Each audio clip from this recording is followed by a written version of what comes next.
This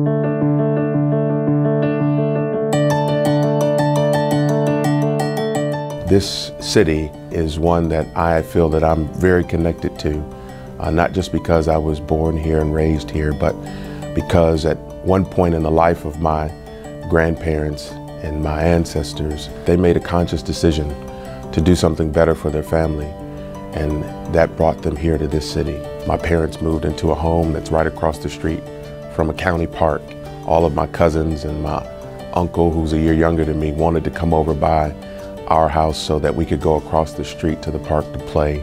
And it just represented for me that sense of Milwaukee, for a young African-American couple like my parents to raise their children in a nice neighborhood that was stable. And that reflection of my childhood really continues to inspire me today, because it gives me, I think, the strength to ensure that other families have those same opportunities, and we recognize that there has been sort of an erosion in that type of quality of life in Milwaukee.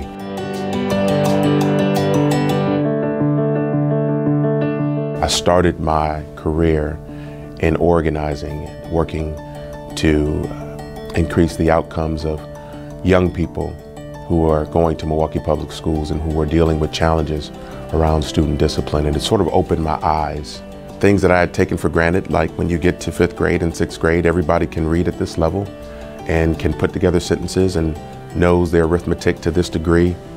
That was no longer the case. It was at that time that I accepted my call as a minister and also was getting more engaged in the community through organizing. It was time for us who had grown up in this city and who were espoused by this city's strength that we needed to invest our time and our talent and treasure back into making the city what we knew we could be.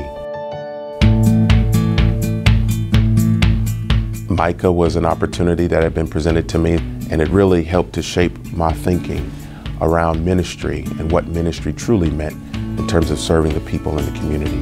Faith is very important to me as well, and the church that I grew up in and became a minister in for 12 years.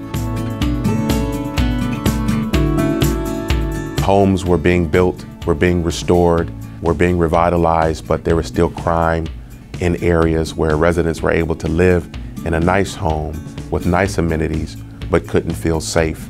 And so what LIST decided to do was started to take more of a broader reach, a more comprehensive reach of community development. That we are not building something for someone, we are building it together, that it takes all of us, and that we are in fact investing in people, investing in communities in such a way where people feel like it's possible, so that when the investment stops, they have all the tools, all the techniques, they have what they feel like they need together in the networks within that neighborhood to continue the work. When you have an opportunity to engage with people like this every single day, to help them do what they do, yes, there's hope.